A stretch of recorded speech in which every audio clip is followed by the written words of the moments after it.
열을 가하게 되면 산패가 돼요. 쉽게. 좋은 성분은 없어지고 열을 가하게 되면 1급 발암물질인 벤조피렌까지 생성이 되죠. 벤조피렌은 암을 발생시킬 뿐만 아니라 우리 내분비계에 교란을 일으켜요. 장애도 일으키고 뇌 건강에도 정말 악영향을 주는 정말 위험하고 안 좋은 물질이에요. 건강에 좋은 줄 알고 넣은 때문에 오히려 건강을 해치는 독을 먹게 되는 상황까지 되는 거죠.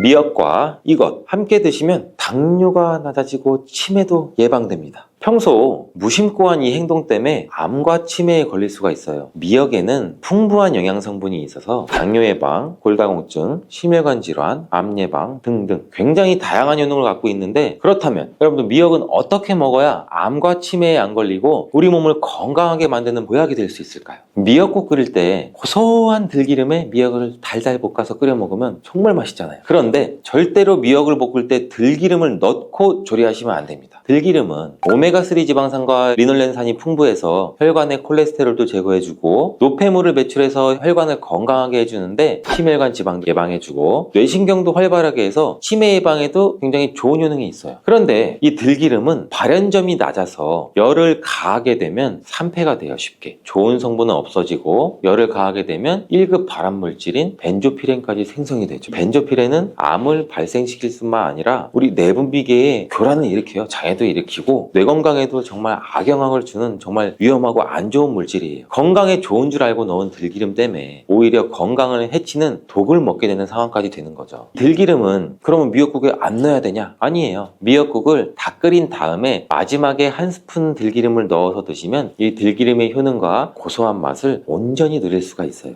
미역과 함께 드시면 절대 안 되는 음식 두 번째는 바로 대파예요. 생각해보면 다른 국이나 찌개를 끓일 때는 대파를 거의 대부분이 다 들어가죠. 근데 유독 미역국 끓일 때는 왜 대파가 안 들어갈까요? 그 이유는 미역이랑 대파 둘 다 이 알기인산이라는 성분이 들어있는데 이 알기인산 때문에 미끌미끌거리는 식감이 있어요. 함께 드시게 되면 이 식감이 나빠지는 이유도 있지만 식감보다도 더 중요한 이유가 있어요. 이 대파에는 인과 유황 성분이 들어있는데 미역과 대파를 함께 드시게 되면 대파의 인과 유황 성분 때문에 이 미역에 함유된 칼슘의 흡수를 방해돼요. 이 미역에는 칼슘이 굉장히 많이 들어있죠. 근데 미역에 함유된 칼슘의 함량은 100g당 거의 한 900mg 이상이 들어있어요. 우유에 함유된 칼슘의 함량은 100g당 대략 한 100g 정도인데 이렇게 보면 굉장히 미역에 함유된 칼슘의 함량이 굉장히 많죠. 성인 기준 칼슘의 권장 섭취량이 약 600ml에서 700ml 정도로 볼 수 있는데 미역국으로 한 그릇만 드셔도 충분히 섭취할 수 있는 양이죠. 우유를 소화 못 시키는 분들이 칼슘을 섭취하기 위해서는 미역이 정말 좋은 대체식품이 되는 거죠. 이렇게 많은 칼슘은 우리 몸의 뼈를 튼튼하게 해주고 골다공증 예방에도 도움을 주는데 이 골다공증 예방은 50대 이후의 여성분들한테는 정말 중요한 효능입니다. 골다공증으로 인해 골반뼈가 골절이 될 경우에는 65세 이상은 30% 정도가 1년 내에 사망하고 80세 이상은 50% 정도가 2개월 이내에 사망을 할 수 있다는 통계가 있어요. 굉장히 무섭죠. 이 나이가 들어갈수록 미역을 충분히 섭취하는 게 굉장히 좋은 습관입니다. 이런 칼슘 보충에 정말 중요한 미역을 대파와 함께 드신다면 미역에 들어있는 미네랄인 칼슘 흡수가 제대로 되지 않는 거죠. 미역의 미끌미끌한 성분이 이 알긴산도 우리 몸에 중요한 역할을 해줘요. 바로 이 알긴산은 다른 물질을 흡착하는 성질이 있어서 혈관 내에 나쁜 콜레스테롤을 흡착해서 배출을 도와줘요. 이렇게 되면 이 동맥경화를 예방할 수도 있고 혈액순환을 원활하게 해줘 심혈관 질환 예방까지 하는데 도움을 줄 수 있겠죠. 미역이 흔히 알고 있는 것처럼 우리 피를 맑게 한다고 하잖아요. 바로 이 알긴산의 효능 때문인데 혈관이 깨끗해지기 때문이에요. 또한 알긴산은 우리 장 운동을 촉진시키고 배변 활동을 원활하게 해서 변비 예방에도 도움을 주죠. 미역의 풍부한 식이섬유와 함께 장 건강에 도움을 주는 건데 미역에 함유된 풍부한 식이섬유는 당뇨 예방에 탁월한 효능을 발휘하는데 국립보건원에서 장년층 약 7,400명을 대상으로 추적 검사를 했어요. 어떤 추적 검사를 했냐? 이 해조류를 전혀 먹지 않은 사람과 매일 미역국을 반 그릇 이상의 해조류를 섭취한 사람의 당뇨병 발생 위험도를 조사했는데 하루 하루에 미역국 반 그릇 이상 먹는 사람이 해조류를 전혀 먹지 않은 사람에 비해 당뇨병 발생 위험도가 20%나 낮았어요. 미역의 풍부한 식이섬유는 급격히 오르는 혈당을 막아주는 효과도 있는데, 식이섬유가 소화의 속도를 늦춰주고 인슐린 분비도 같이 조절해준다고 해요. 식이섬유는 포만감을 높여주고 칼로리가 낮아서 식사량을 조절하는 데 도움도 주고 체내의 노폐물과 독소를 배출도 시키고 체중도 감량하는 데 도움을 줘서 다이어트 식품으로 많이 활용되고 있어요. 이 미역국은 또 아이를 출산한 산모들이 반드시 먹는 음식인데, 미역은 피를 만들어주고 피를 맑게 해주는 역할뿐만 아니라 미역의 풍부한 요오드는 출산 후 자궁을 수축시켜주는 데 도움도 주고 모유가 잘 나오도록 도와줘요. 또한 요오드는 피를 먹게 해서 상처를 빨리 아물게 해주는 역할도 해줘요. 칼슘과 철분이 풍부해서 출산 후에 흥분된 신경도 안정시켜주고 혈액의 생성을 도와줘서 산모의 빈혈 예방에도 도움을 주게 돼요. 또한 미역에는 칼륨도 풍부한데, 이 칼륨은 우리 몸에 나트륨을 배출시켜주는 역할도 해서 산모의 부종도 완화시켜주는 데 도움을 주고, 요오드는 산모에게 좋을 뿐 아니라 또 신진대사를 촉진시켜줘서 몸에 에너지를 보충해주는 역할도 합니다. 이 요오드가 부족할 때 나타나는 증상들이 있는데, 몸에 기력이 없다고 하죠. 힘이 없고 피곤하고 무력감도 있고, 이렇게 또 신진대사가 원활하지 않기 때문에 피로가 누적되고 몸의 영양소도 소모하지 않게 돼서 체중도 증가되는데, 이때는 또 피부가 건조해지고 거칠어지고 탈모도 일어날 수가 있죠. 나이가 들면서 인지력이 떨어지는 것도 요오드 부족 중에 한 현상일 수도 있어요. 요오드가 부족하면 우리 몸의 호르몬인 중추적인 역할을 하는 이 갑상선에 문제가 생기는데, 바로 갑상선 저하증이 생길 수도 있고, 이러한 문제들은 미역을 섭취함으로써 조금은 예방할 수 있는 것인데, 요오드의 하루 권장 섭취량은 대략 2.4mg 정도예요. 미역국 한 그릇에는 요오드가 약 1.1mg 정도 함유가 되어 있으니 미역국은 하루에 한두 그릇 정도만 드시는 게 오히려 좋겠죠. 요오드도 과하게 섭취해도 문제가 생기는데, 요오드 섭취량이 많아지게 되면 갑상선염이나 다른 갑상선 질환도 같이 유발할 수가 있죠.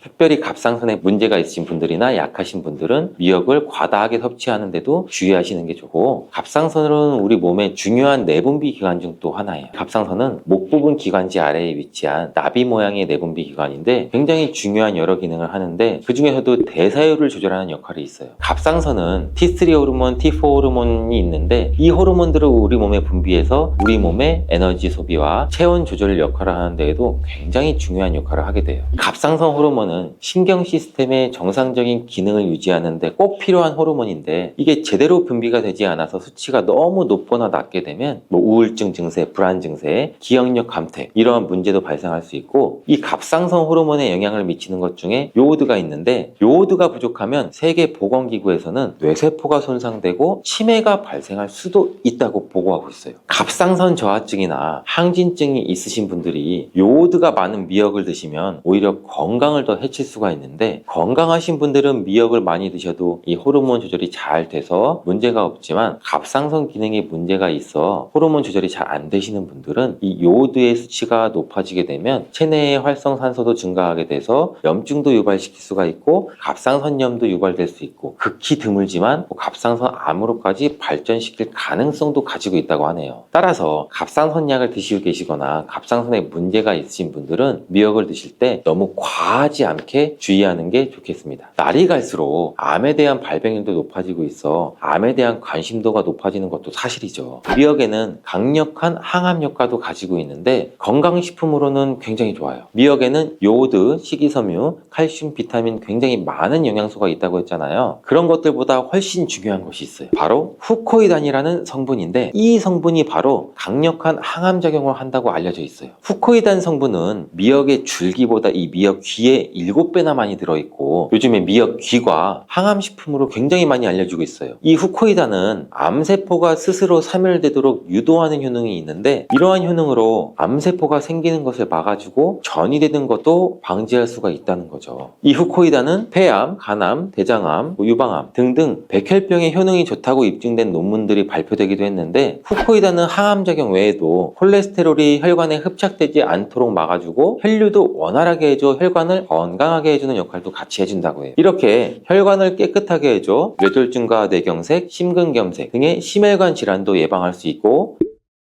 미역기와 함께 토마토를 드시면 토마토에 들어있는 라이코펜이라는 성분과 함께 항암 효과도 극대화시킬 수가 있는데, 토마토가 이 채소의 왕으로 불리면 우리 몸에 정말 좋다는 사실 다들 알고 계시잖아요. 이 토마토에 들어있는 라이코펜이라는 항산화 성분이 이 몸 안에 있는 활성산소를 제거해서 혈관을 건강하게 하고 염증을 제거할 뿐만 아니라 노화도 예방해 줄 수 있죠. 이 토마토의 라이코펜이라는 성분과 이 미역의 후코이단이라는 성분이 만나 강력한 항암 작용도 할 수 있게 된다는 거죠. 미역과 함께 드시면 효과가 극대화되는 식품으로는 두부가 있어요. 콩으로 만든 두부는 식물성 단백질이 풍부해서 건강식품으로 우리 식탁에 정말 많이 올라오죠. 두부에는 단백질뿐만 아니라 사포닌 성분도 풍부하게 함유되어 있는데, 사포닌은 우리가 흔히 인삼, 홍삼 이런 데서 많이 들어있다고 알려져 있죠. 맞아요. 인삼, 홍삼, 더덕 등에도 풍부하게 함유되어 있는데 두부에도 많이 함유가 되어 있어요. 이 사포닌은 면역력을 강화해주고 활성산소도 제거해주고 또 노화도 방지하고 항암 작용도 하고 굉장히 기적과 같은 성분이죠. 그래서 사포닌 성분이 연구도 요새 굉장히 활발히 되고 있다고 해요. 근데 이 사포닌의 단점이 뭔지 아세요? 우리 몸에 있는 요오드를 배출시키고 요오드 결핍이 있는 분들은 또 주의해서 드셔야 되는 성분이에요. 미역과 함께 드신다면 미역이 함유하고 있는 요오드랑 사포닌의 만남으로 미역의 섭취를 과다할 수 있는 요오드 양을 두부의 사포닌이 어느 정도 배출시켜줘서 걱정 없이 드실 수가 있게 되는 거죠. 칼슘은 뼈를 튼튼하게 만들어준다고 우리 상식적으로 굉장히 많이 알고 계시잖아요. 우리 몸에 칼슘이 많아도 골다공증이 생긴다는 소리 혹시 들어보셨나요? 칼슘이 많은데 골다공증이 왜 생기지? 칼슘은 골다공증을 예방해주는데, 덴마크나 스웨덴 같은 나라에서는 골다공증이 굉장히 많다고 해요. 오히려 많은 칼슘이 우리 몸에 쌓여서 혈관이나 심장에 쌓여 석회화도 일으키고 건강도 해치게 되는 경우도 많은데, 그렇다고 칼슘이 풍부한 음식은 안 먹을 수도 없고 어떻게 해야 할까요? 걱정하지 마세요. 해결책을 제가 바로 알려드릴게요. 그것은 계란과 함께 드시면 해결되는데, 이 계란에 들어있는 다양한 영양성분 중에 오스테오칼신이라는 단백질을 활성화시켜주는 게 있어요. 이 단백질은 뼈를 튼튼하게 해주고 칼슘이 뼛속으로 제대로 흡수할 수 있게 도와줘요. 이 오스테오칼신을 활성화해주는 역할을 하는 게 비타민 K2예요. 우리나라에서는 그동안 이 비타민 K2가 허가가 늦게 나서 그동안 정식으로 섭취 못했었는데, 비타민 K2도 한 1년 전인가 2년 전부터 허가가 나서 지금은 요새 영양제를 보면 칼슘과 마그네슘, 비타민 D 그리고 비타민 K2까지 같이 들어있어서 칼슘의 흡수를 더욱 용이하게 만들어주는 영양제도 쉽게 찾아볼 수가 있어요. 그런데 이렇게 칼슘을 아무리 많이 섭취해도 흡수가 안 돼 그대로 혈관에 남게 되면 쌓이고 쌓여서 석회화를 유발시킬 수 있겠죠. 이처럼 미역과 계란을 함께 섭취하면 칼슘의 흡수를 도울 뿐 아니라 우리 몸의 pH 균형도 잡아주는데 굉장히 중요한 역할을 해줘요. 미역은 알카리성 식품이고 계란은 산성 식품, 같이 섭취하면 약 알카리성 상태로 유지를 시켜주는데, 미역은 단백질과 잘 어울리니 계란과 함께 먹으면 소화도 잘 되고 우리 몸의 흡수도 굉장히 잘 된다고 합니다. 마늘에 열을 가하게 되면 마늘 색이 점점 짙어지면서 결국에는 까맣게 변하는 흑마늘이 되는데요. 그 이유는 마늘 속에 있는 당류와 단백질인 아미노산이 반응을 하여 갈색을 띠는 멜라노이드인 색소가 만들어지기 때문인데요. 이 반응을 마이야르 반응이라고 합니다. 고기를 구우면 빨간색의 고기가 점점 휘어지다가 갈색으로 변하는 반응과 같은 원리인 것이고요. 이렇게 흑마늘을 만들게 되면 생마늘보다 S알리시스테인 성분이 5배가 많아질 뿐만 아니라 새로운 항산화 물질들이 많이 만들어지게 됩니다. 또한 항암 효과가 뛰어난 폴리페놀이 생마늘에 비해서 4배 이상 많아지고 유액 분비를 촉진해 주어 소화도 잘 되게 하는 효능도 있기 때문에 잊지 말고 흑마늘을 만들어서 드셔보시기 바랍니다. 마늘은 요리할 때 많이 사용하는 재료인데요. 마늘을 얇게 썰어서 기름에 튀긴 마늘 튀김은 절대 드시면 안 됩니다. 기름에 마늘을 튀기면 마늘 향도 좋고 마늘의 매운맛은 없어지고 단맛이 좋아져서 남녀노소 좋아하는 식재료가 되기는 하는데요. 뜨거운 기름에 튀긴 마늘은 우리 몸에 좋은 항산화, 항암 물질들이 파괴가 되고 몸에 안 좋은 여러분, 마늘이 몸에 좋다는 사실은 너무나도 잘 알고 계시죠? 그런데 이것과 함께 먹으면 암과 치매에 걸린다니 깜짝 놀라셨나요? 아무리 몸에 좋은 마늘이지만 함께 먹으면 오히려 독이 되는 음식들도 있습니다. 그리고 마늘은 생마늘, 구운 마늘, 찐 마늘, 절인 마늘, 흑마늘 등 먹는 방법이 아주 다양하잖아요. 이렇게 먹는 방법에 따라서도 우리 몸에 주는 효능이 다르게 됩니다. 그리고 여기서 잠깐, 마늘 껍질은 대부분 먹지 않고 버리시죠. 마늘 껍질을 오늘부터는 오늘부터는 절대 버리지 마시길 바랍니다. 마늘 껍질을 왜 먹어야 하는지, 그리고 또 어떻게 먹어야 하는지 알려드릴게요. 마늘과 절대 함께 드시면 안 되는 음식과 마늘과 함께 드시면 좋은 음식, 그리고 마늘과 마늘 껍질의 효능까지 마늘에 대한 모든 것을 알려드릴게요.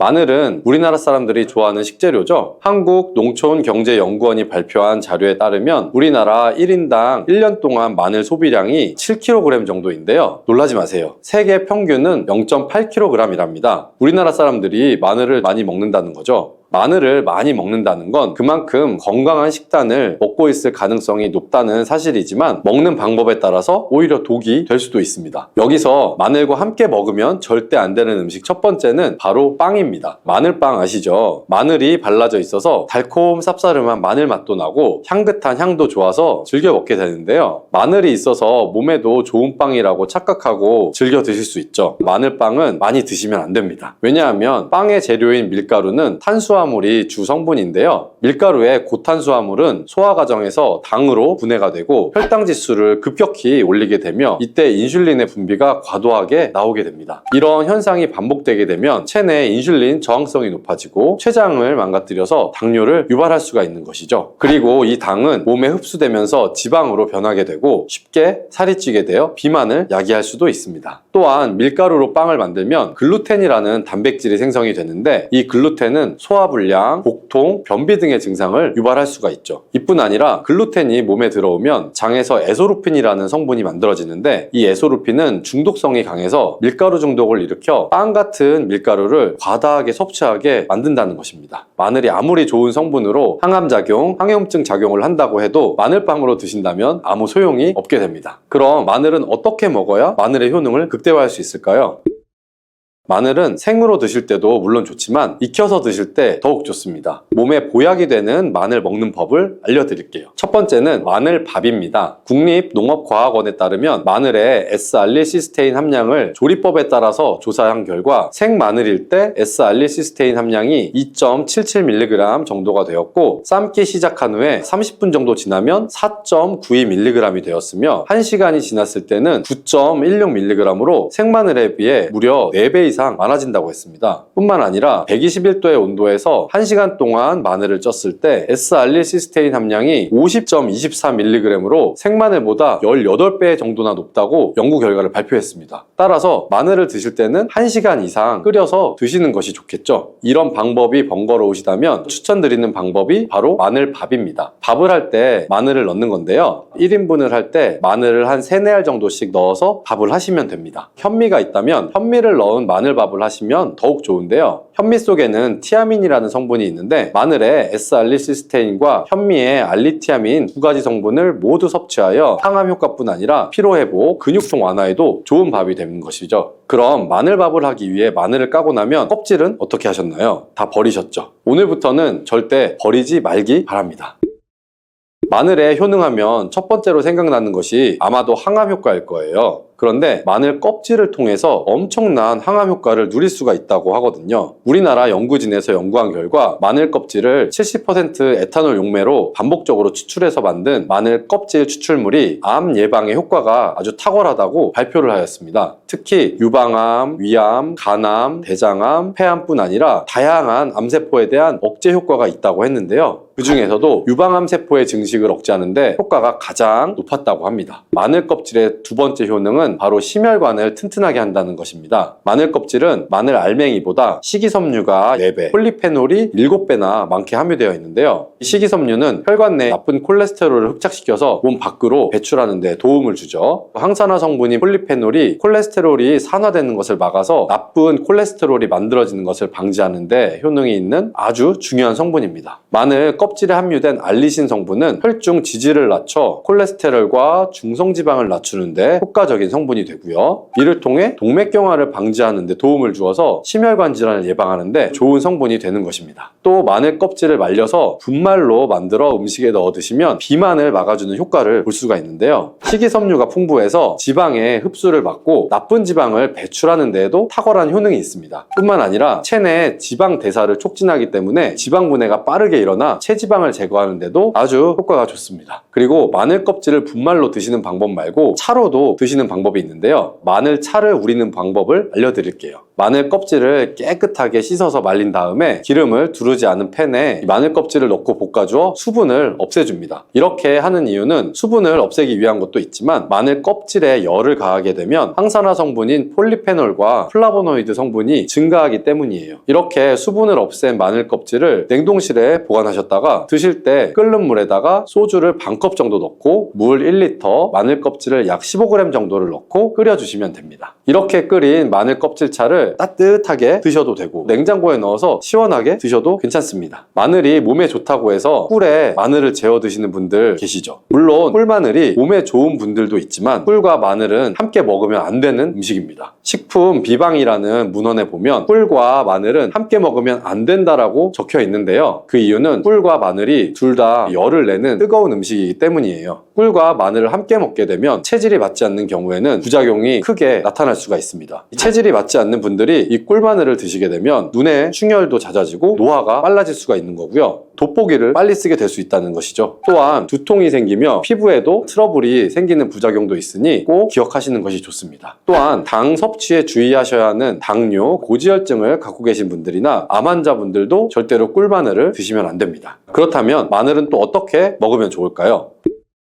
바로 다양한 쌈 채소와 함께 드시는 것을 추천해 드리는데요. 마늘의 매운맛을 내는 알리신 성분이 혈관을 건강하게 해서 암을 예방하고 쌈 채소를 통해 다양한 비타민과 무기질을 섭취하며 풍부한 항산화 물질도 섭취해서 몸의 활성산소를 제거하고 혈관을 깨끗하게 해 노화를 방지하고 활력이 넘치는 건강한 몸이 될 수 있는 것이죠. 그런데 마늘을 반찬으로 만들어 드실 때 절대 드시면 안 되는 것이 있습니다. 그것은 바로 마늘 장아찌입니다. 아니, 마늘 장아찌가 왜? 라고 의문이 생기는 분들이 계실 텐데요. 모든 마늘 장아찌가 안 되는 것은 아니고요. 바로 설탕이 많이 들어간 마늘 장아찌는 만들어 드시면 안 됩니다. 시중에 판매되는 마늘 장아찌에는 설탕이 많이 들어가 있을 가능성이 높기 때문에 가급적이면 사드시지 않는 것이 좋고요. 몸에 좋은 마늘도 설탕과 함께 먹으면 오히려 독이 될 수 있기 때문인데요. 설탕이 많이 함유된 마늘 장아찌를 드시게 되면 혈당이 급격하게 오르고 인슐린 저항성이 높아져서 혈액 속에 중성지방이 많아져 혈액을 끈적하게 만들게 되겠죠. 또한 설탕을 많이 섭취하게 되면 뇌에서 기억력을 담당하는 해마의 크기를 줄어들게 합니다. 나중에 기억력이 떨어지고 나아가 치매를 일으키는 것과도 연관이 될 수가 있죠. 집에서 마늘 장아찌를 담가 드실 때에는 설탕을 넣지 마시고 건강한 식재료를 사용하시는 것이 좋겠죠. 마늘을 건강하게 드실 수 있는 또 다른 방법은 흑마늘을 추천해 드립니다. 마늘에 열을 가하게 되면 마늘 색이 점점 짙어지면서 결국에는 까맣게 변하는 흑마늘이 되는데요. 그 이유는 마늘 속에 있는 당류와 단백질인 아미노산이 반응을 하여 갈색을 띠는 멜라노이드인 색소가 만들어지기 때문인데요. 이 반응을 마이야르 반응이라고 합니다. 고기를 구우면 빨간색의 고기가 점점 휘어지다가 갈색으로 변하는 반응과 같은 원리인 것이고요. 이렇게 흑마늘을 만들게 되면 생마늘보다 S알리시스테인 성분이 5배가 많아질 뿐만 아니라 새로운 항산화 물질들이 많이 만들어지게 됩니다. 또한 항암 효과가 뛰어난 폴리페놀이 생마늘에 비해서 4배 이상 많아지고 유액 분비를 촉진해주어 소화도 잘 되게 하는 효능도 있기 때문에 잊지 말고 흑마늘을 만들어서 드셔보시기 바랍니다. 마늘은 요리할 때 많이 사용하는 재료인데요. 마늘을 얇게 썰어서 기름에 튀긴 마늘 튀김은 절대 드시면 안 됩니다. 기름에 마늘을 튀기면 마늘 향도 좋고 마늘의 매운맛은 없어지고 단맛이 좋아져서 남녀노소 좋아하는 식재료가 되기는 하는데요. 뜨거운 기름에 튀긴 마늘은 우리 몸에 좋은 항산화, 항암 물질들이 파괴가 되고 몸에 안 좋은 탄수화물만 남는 음식이 되게 됩니다. 마늘을 튀길 때 사용하는 기름은 오메가6 지방산이 많은 식용유를 사용하게 되는데요. 이런 기름을 많이 먹게 되면 몸 안에 지방산 불균형이 일어나기 때문에 염증 수치가 높아질 수가 있습니다. 또한 튀긴 마늘을 섭취하게 되면 당독소 또한 높아져서 결국 우리 몸에 인슐린 저항성이 높아지는 악영향을 주는 것이죠. 만약에 기름에 튀긴 마늘을 드시고 싶다면 한 가지 방법이 있는데요. 그것은 올리브유를 사용하시고 불을 오래 가열하지 말고 살짝만 가열하여 마늘도 튀기듯이 오래 하지 말고 살짝 익혀서 드시면 향도 좋고 몸에도 좋은 마늘을 드실 수가 있습니다. 올리브유를 이용한 마늘을 드시는 방법을 하나 더 알려드릴게요. 그것은 올리브유에 마늘을 재워서 먹는 방법인데요. 먼저 마늘을 끓는 물에 넣어서 5분 정도 데쳐주시면 되고요. 소독된 병에 마늘을 담고 여기에 올리브유를 가득 담아줍니다. 이때 통후추를 조금 넣어주시면 풍미를 더욱 높일 수가 있고요. 올리브유와 마늘이 만나서 항산화 성분, 황화물질이 극대화가 돼서 혈관을 튼튼히 하고 혈전 생성을 막고 혈류를 원활하게 해줘서 치매를 예방하는 효과도 생기고요. 심장마비나 뇌졸중까지 예방할 수 있는 보약이 되는 것입니다. 이렇게 만든 마늘 올리브유 절임은 반찬으로 드셔도 좋고 또 생선 요리를 할 때 이 마늘을 깨서 생선에 발라주면 생선 비린내도 잡아줄 뿐 아니라 마늘과 올리브유의 풍미가 더해져서 더욱 맛있는 요리가 될 수 있으니 참고하시면 좋겠습니다.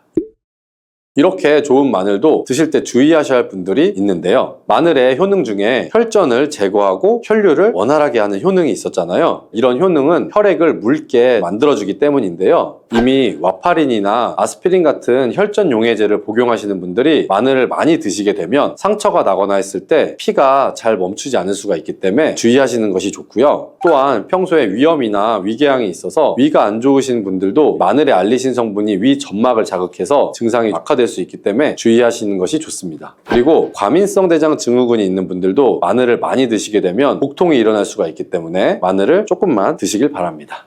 꿀은 그 자체로도 또 많은 약효가 있어요. 천연 항생제인 프로폴리스로 인해서 면역력을 높여주고 피로회복도 도와주고 위장 기능도 강화시켜주고 이렇게 도움을 주는 효능이 굉장히 많이 갖고 있는데 특별히 이 건조된 기관지를 촉촉하게 해주는데 굉장히 좋은 효과가 있어서 기침이나 가래를 완화시켜주는 약성도 가지고 있어요. 그래서 우리 흔히 약국에 가시면 프로폴리스 스프레이도 많이 추천을 해주시잖아요. 그래서 목 아프신 분들, 기침이 많이 나시는 분들한테서 많이 추천을 해주시기도 해요. 이렇듯 꿀과 함께 드시면 또 시너지 효과가 나타나 보약이나 다름없는 식품 5가지를 제가 바로 지금 소개해 드릴게요. 첫 번째는 바로 계피예요. 계피와 꿀이 만나면 여러 가지 효능들이 있는데 계피는 오래전부터 이 자연요법으로도 많이 사용된 식재료예요. 꿀과 계피의 조합으로 효능이 배가 된다는 것은 굉장히 많은 실험을 통해서 밝혀진 바 있고 겨울철이 되면서 관절도 여기저기 많이 쑤셔서 힘드신 분들 많으시죠?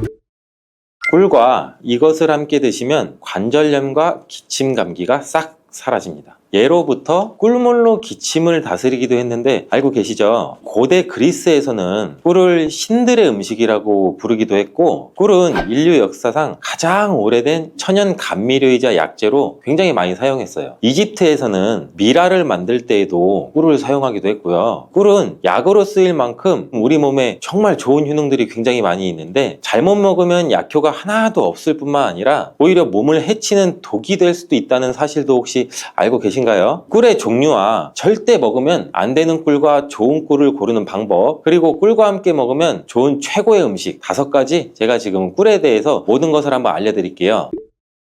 이 꿀에는 굉장히 여러 종류가 있는데 꿀벌들이 꽃을 통해서 꿀을 만드는 것은 뭐 누구나 잘 알고 계신 거죠. 꿀벌이 꽃의 밀선에서 분비되는 자당을 먹었다가 다시 토해내는 과정을 거치는데 꿀벌의 효소에 의해서 과당과 포도당으로 또 분해가 돼요. 그래서 점성이 있는 액체가 되죠. 이것이 우리가 아는 꿀이 되는 거예요. 또 꽃의 종류에 따라서 꿀의 이름도 달라지게 돼요. 우리가 잘 알고 흔히 볼 수 있는 아카시아 꿀 굉장히 유명하죠. 그 외에도 밤꿀, 쌀이꿀, 유채꿀 뭐 등등 꽃의 종류에 따라서 꿀의 맛과 향이 조금씩 다른 특징이 있죠. 여러 가지 꽃을 통해 만들어진 꿀은 잡화꿀이라고 그래요. 이런 꽃을 통해서 만들어진 이 천연꿀 말고 벌에게 억지로 설탕을 먹여서 만든 꿀이 있는데 이거는 또 사양꿀이라고 하죠. 이 사양꿀은 일반적으로 천연꿀에 비해서 가격은 상대적으로 저렴하고 대량으로 생산이 가능하다는 장점이 있죠. 하지만 이 사양꿀은 천연꿀에 비해서 영양가가 낮고 인공적인 향과 맛이 첨가될 수가 있어요. 따라서 우리는 꿀을 선택할 때 사양꿀인지 천연꿀인지 확인을 기본적으로 하시고 구매를 하셔야 되는데 꿀에 사양꿀인지 천연꿀인지는 표기가 되어 있지 않은 경우도 많아요. 이때는 탄소 동위원소 비율을 확인하시면 구분할 수 있어요. 천연꿀의 탄소 동위원소 비율은 22%에서 33% 정도 되고 이 탄소 동위원소 비율이 꿀이 낮을수록 좋은 꿀이라고 해요. 사양꿀이나 꿀 음료는 거의 설탕물이나 다름없으니 반드시 천연꿀을 구매해서 드시기를 바래요. 꿀을 보관하는 방법을 알려드리자면 꿀은 절대로 썩지 않는다는 말도 있어요. 그 이유는 꿀에는 향균 작용이 있는 이 프로폴리스 성분이 포함되어 있기 때문인데, 주의하실 것은 직사광선이 없는 서늘한 곳에 보관하시고 꿀을 덜으실 때는 이 오염되지 않은 스푼 같은 것을 사용하시면 좋습니다. 가끔 꿀을 냉장고에 보관하시는 분들이 있는데, 꿀을 냉장고에 보관하면 하얀 침전물이 생길 수가 있어요. 그리고 또 오래되면 층이 분리되는 현상이 나타날 수 있으니 주의하시는 게 좋고요. 꿀은 그 자체로도 또 많은 약효가 있어요. 천연 항생제인 프로폴리스로 인해서 면역력을 높여주고 피로회복도 도와주고 위장 기능도 강화시켜주고 이렇게 도움을 주는 효능이 굉장히 많이 갖고 있는데, 특별히 이 건조된 기관지를 촉촉하게 해주는데 굉장히 좋은 효과가 있어서 기침이나 가래를 완화시켜주는 약성도 가지고 있어요. 그래서 우리 흔히 약국에 가시면은 프로폴리스 스프레이도 많이 추천을 해주시잖아요. 그래서 목 아프신 분들, 기침이 많이 나시는 분들한테서 많이 추천을 해주시기도 해요. 이렇듯 꿀과 함께 드시면 또 시너지 효과가 나타나 보약이나 다름없는 식품 5가지를 제가 바로 지금 소개해 드릴게요.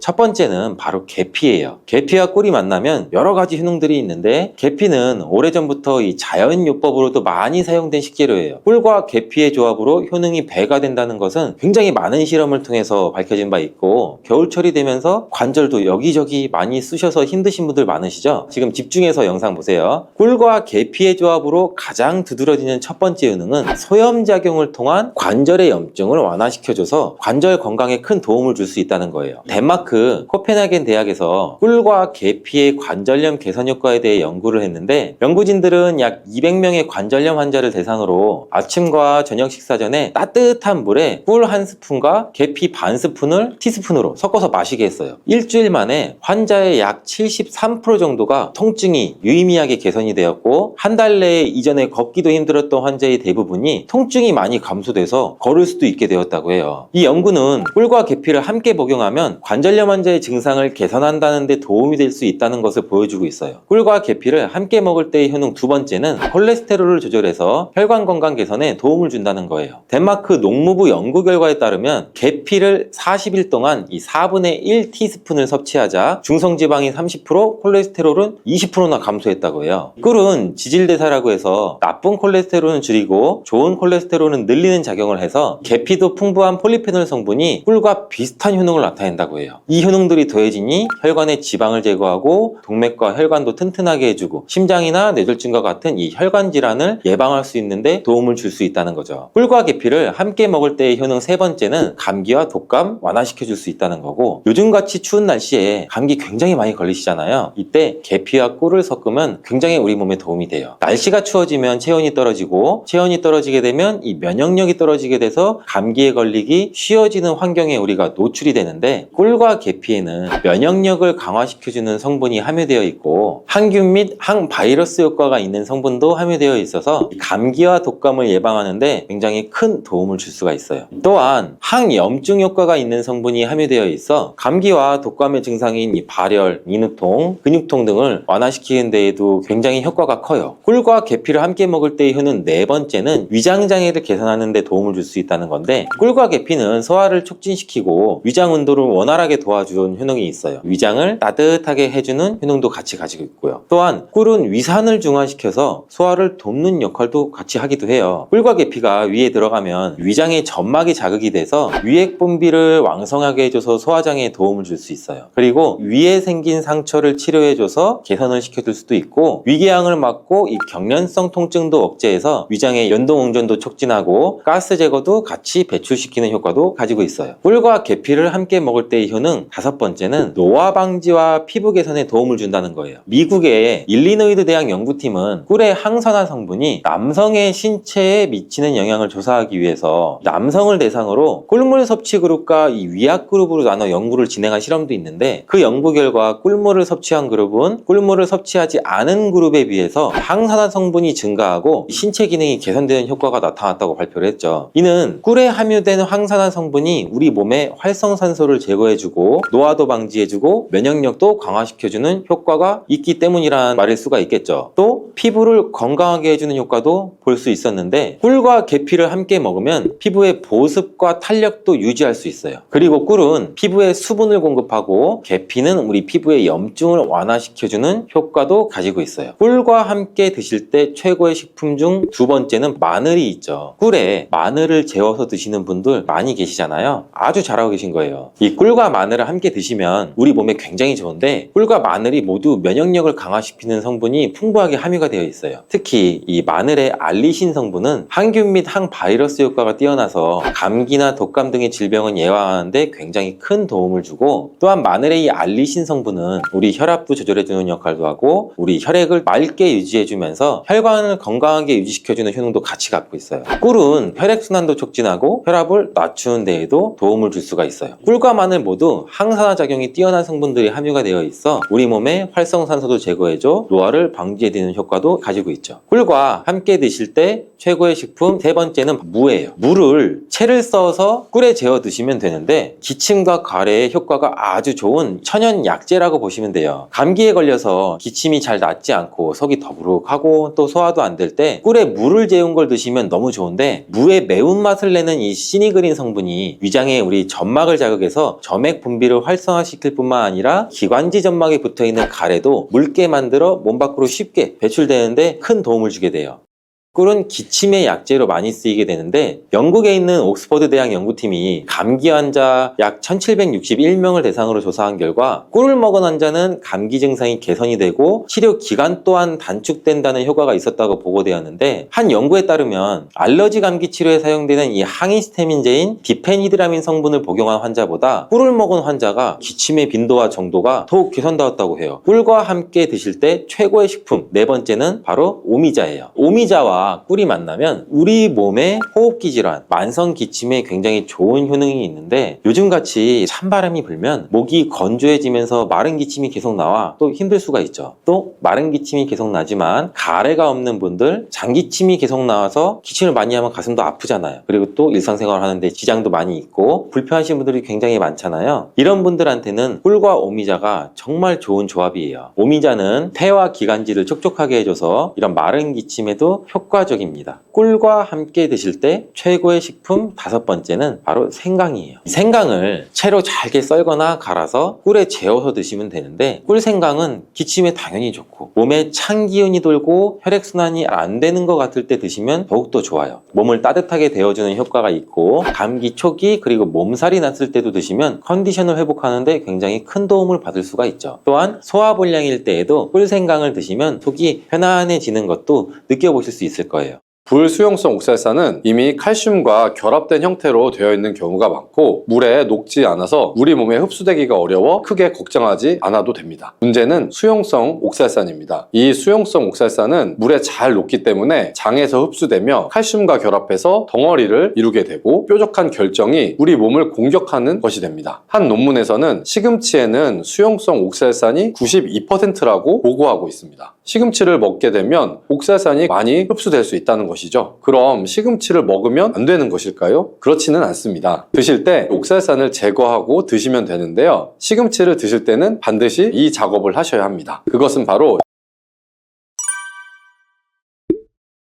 시금치는 된장찌개, 시금치나물, 시금치죽 다양한 방법으로 식탁 위에 오르는 대표적인 녹황색 채소입니다. 많은 분들이 좋아하시는 이 시금치는 눈 건강, 염증 완화, 항암 효과 등 많은 효능이 있어서 건강에 도움이 되는 것이 맞지만 잘못 드시면 오히려 건강을 해칠 수 있다는 사실 알고 계신가요? 오늘 영상을 통해서 시금치를 먹을 때 주의할 점과 함께 드시면 안 되는 음식, 또 함께 드시면 보약이 되는 음식까지 시금치의 모든 것을 알려드릴게요. 구해줘요 뽀빠이 많이 들어보셨죠? 미국에서 아이들에게 시금치를 많이 먹게 하기 위해서 뽀빠이 만화까지 만들었는데요. 시금치는 채소 중에서도 철분의 함량이 아주 높고 카로틴의 함량도 높은 편입니다. 카로틴은 면역력을 높이는데 아주 효과적인 성분으로 알려져 있습니다. 시금치에는 많은 영양소가 있어서 여러 효능이 있지만 단 한 가지 단점이 있는데요. 바로 옥살산이라는 성분이 많다는 것입니다. 옥살산은 우리 몸에 독이 될 수가 있는 성분입니다. 옥살산입니다. 옥살산은 다른 말로 수산이라고도 합니다. 이 옥살산은 장내의 점막을 통해서 흡수가 되는데 칼슘과 만나면 옥살산 칼슘이라고 하는 것이 만들어집니다. 이 옥살산 칼슘은 일정한 조건이 되면 결정을 만들게 되는데요. 이 결정은 뾰족뾰족한 형태의 알갱이가 되는데 조직을 손상시키기도 하고 신장 내에 박히게 되면 신장을 망가뜨리기도 합니다. 작은 크기의 옥살산 칼슘은 소변으로 배출되기도 하는데요. 소변 내에 옥살산 칼슘의 농도가 올라가게 되면 이 결정들이 달라붙어서 점점 커지게 됩니다. 이렇게 커진 덩어리들이 신장에서 발견이 되면 신장 결석이 되고요. 요로에서 발견이 되면 요로 결석이 됩니다. 시금치에 함유된 옥살산은 물에 녹는 수용성 옥살산과 물에 녹지 않는 불수용성 옥살산 두 가지가 있습니다. 불수용성 옥살산은 이미 칼슘과 결합된 형태로 되어 있는 경우가 많고 물에 녹지 않아서 우리 몸에 흡수되기가 어려워 크게 걱정하지 않아도 됩니다. 문제는 수용성 옥살산입니다. 이 수용성 옥살산은 물에 잘 녹기 때문에 장에서 흡수되며 칼슘과 결합해서 덩어리를 이루게 되고 뾰족한 결정이 우리 몸을 공격하는 것이 됩니다. 한 논문에서는 시금치에는 수용성 옥살산이 92%라고 보고하고 있습니다. 시금치를 먹게 되면 옥살산이 많이 흡수될 수 있다는 것이죠. 그럼 시금치를 먹으면 안 되는 것일까요? 그렇지는 않습니다. 드실 때 옥살산을 제거하고 드시면 되는데요. 시금치를 드실 때는 반드시 이 작업을 하셔야 합니다. 그것은 바로 시금치를 끓는 물에 데치는 것이죠. 이렇게 하면 시금치의 옥살산이 끓는 물에 녹아 나오게 됩니다. 이 물은 채수로 사용하지 말고 반드시 버리셔야 하고요. 시금치 나물을 만들 때 시금치를 물에 데치는 과정을 반드시 하시잖아요. 이 과정은 시금치의 숨을 죽이는 것만이 목적이 아니라 옥살산을 제거하는 것을 목적으로 생각하셔야 합니다. 그러면 얼마 동안 끓는 물에 데쳐야 할까요? 보통은 너무 오래 데치게 되면 시금치가 흐물거리고 시금치에 비타민C가 파괴되어서 30초 정도로 잠깐 데치잖아요. 식감을 위해서는 이렇게 하는 것이 맞는 방법인데 옥살산을 제거를 하려면 시간이 더 필요합니다. 배화여자대학교 식품영양학과 연구팀에서 시금치 데치는 시간에 따른 성분 변화를 발표를 한 적이 있습니다. 데치기 전 시금치 100g당 옥살산 함량은 1075mg 정도인데 1분 정도 데치면 750mg 정도로 줄어든다고 합니다. 끓는 물에 데친다고 해도 시금치의 옥살산이 모두 제거되는 것은 아니라는 것이 확인된 것이죠. 더군다나 30초 정도만 끓는 물에 시금치를 데친다면 시금치에 함유된 옥살산의 함량은 아직 많이 남아있게 되는 것이죠. 그리고 시금치를 데칠 때 소금을 약간 넣고 데치잖아요. 소금을 넣으면 시금치의 색깔도 더욱 진해지고 맛도 좋아져서 소금을 첨가하게 되는데요. 당국대학교 식품영양학과에서는 시금치를 데칠 때 소금을 넣고 시험을 해봤습니다. 이 실험 결과에서는 소금을 넣지 않고 시금치를 데쳤을 때가 소금을 넣고 데쳤을 때보다 옥살산을 더욱 많이 제거할 수 있었다고 발표하였습니다. 데치는 목적이 옥살산을 제거하는 것이라면 소금을 넣지 않고 데치시는 것이 더 좋은 거죠. 만약 시금치를 5분 이상 끓는 물에 데친다면 흐물거리게 돼서 식감은 완전 엉망이 될 것입니다. 하지만 신장이 건강하지 않거나 결석으로 고생한 적이 있는 분들이라면 식감보다는 건강을 더 생각하셔야 할 것이고요. 물론 나이를 많이 드신 분들도 몸속에 장기 기능이 많이 노화되었기 때문에 더욱 주의하시는 것이 좋겠죠. 시금치의 옥살산이 칼슘과 만나서 덩어리를 이루면서 우리의 건강을 해친다고 했잖아요. 그래서 시금치와 궁합이 맞지 않는 음식이 있습니다. 칼슘이 많이 함유된 음식은 시금치와 함께 먹으면 오히려 독이 될 수가 있는 것이죠. 대표적인 음식이 바로 우유와 두부입니다. 농림수산식품교육문화정보원에서는 우유와 두부를 시금치와 함께 먹으면 몸에 결석이 생길 확률이 높아진다고 보고를 하고 있습니다. 요로결석, 신장결석에 걸리게 되면 그 통증이 아주 극심하기 때문에 특별히 더욱 주의하셔야 하는데요. 우유와 두부는 시금치와 함께 섭취하면 결석 외에도 또 다른 문제를 야기할 수가 있는데요. 시금치의 구연산과 결합하여 구연산 칼슘이 되는데 이 성분은 소화가 잘 되지 않기 때문에 장 건강에 해가 될 수가 있습니다. 그렇다면 어떤 음식이 시금치와 함께 먹으면 보약이 되는 것일까요?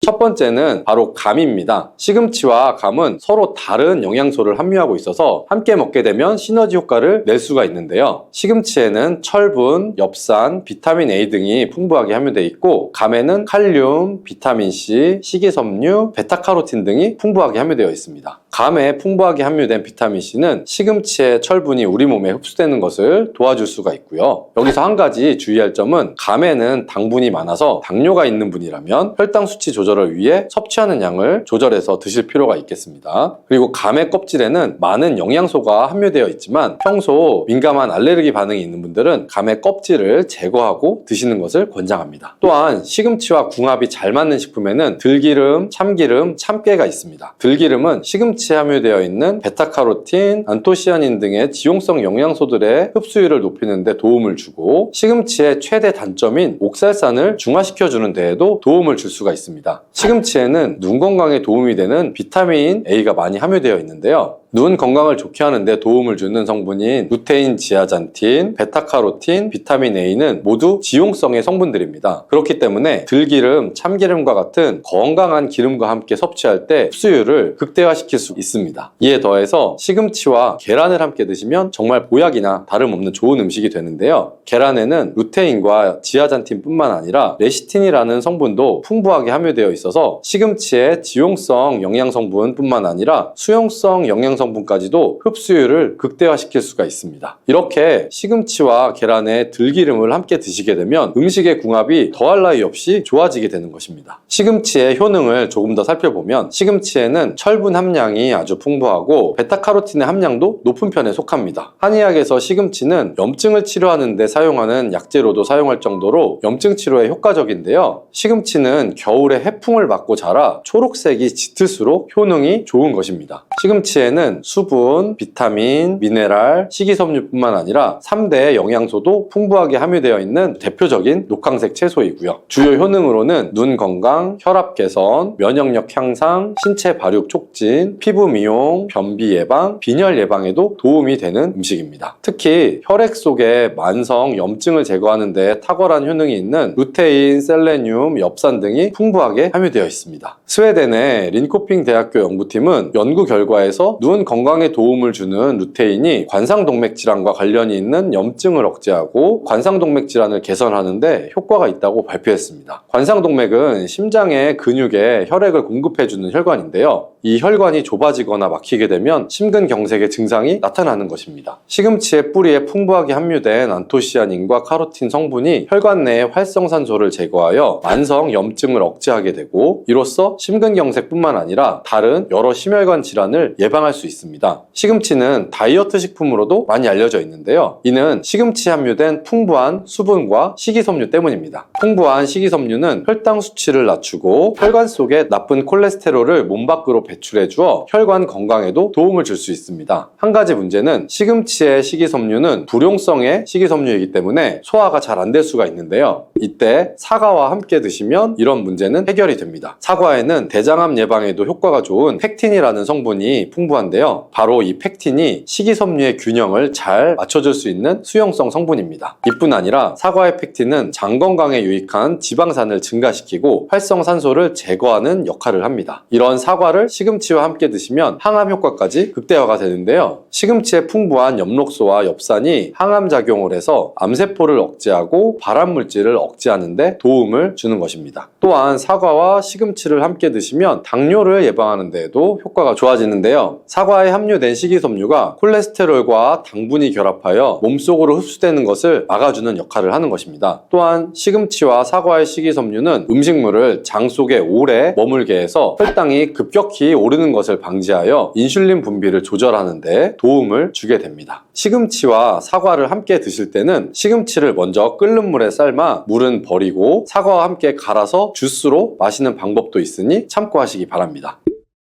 시금치를 드실 때 주의하실 분들이 있는데요. 바로 혈액을 묽게 하는 와파린 계열과 아스피린 등의 혈전 용해제를 드시는 분들입니다. 이런 약은 혈액을 묽게 해서 혈관 속에 뭉쳐있는 혈전을 녹이고 혈액순환을 원활하게 하는 역할을 하게 되는데요. 시금치와 함께 먹게 되면 시금치에 함유된 비타민 K가 반대 역할을 하게 됩니다. 비타민 K는 혈액을 응고하는 데 필요한 단백질을 합성해서 혈액 응고를 촉진시켜주는 역할을 하는데요. 혈전 용해제를 드시는 있는 분은 시금치를 드실 때 2시간 정도의 시간 차이를 두고 드시는 것이 좋겠고요. 나이가 들수록 된장국을 좋아하게 되는데요. 된장국에 시금치들 넣어서 많이들 드시죠. 이때도 주의하셔야 하는 것이 있습니다. 시금치의 옥살산이 된장의 콩과 된장국에 넣는 두부에 함유된 칼슘이 만나서 옥살산 칼슘이 만들어지는 것이죠. 이것을 그냥 드시게 되면 신장 결석과 요로 결석의 원인이 될 수가 있습니다. 따라서 시금치 된장국을 조리하실 때는 반드시 시금치를 5분 이상 데쳐서 데친물은 버린 후에 시금치 된장국을 끓여 드시기를 바랍니다. 채소는 보통 생으로 드시는 것이 좋다고 알고 계시지만 다 그런 것은 아닙니다. 시금치는 반드시 익혀서 드시는 것이 좋고요. 샐러드에 시금치를 넣어서 드시기도 하는데 조금 드시는 것은 괜찮지만 자주 드시게 되면 문제가 될 수 있기 때문에 주의가 필요하겠고요. 그리고 요즘에는 피자에도 시금치를 올려서 많이 먹죠. 이때도 생으로 올리는 것보다는 데친 다음에 사용하시는 것이 좋습니다. 시금치를 드실 때 계란과 함께 드시면 좋다고 했잖아요. 계란말이를 할 때 삶은 시금치를 잘게 다진 후에 계란에 넣어서 함께 계란말이를 만들어서 드시는 것도 좋은 방법이 되겠습니다.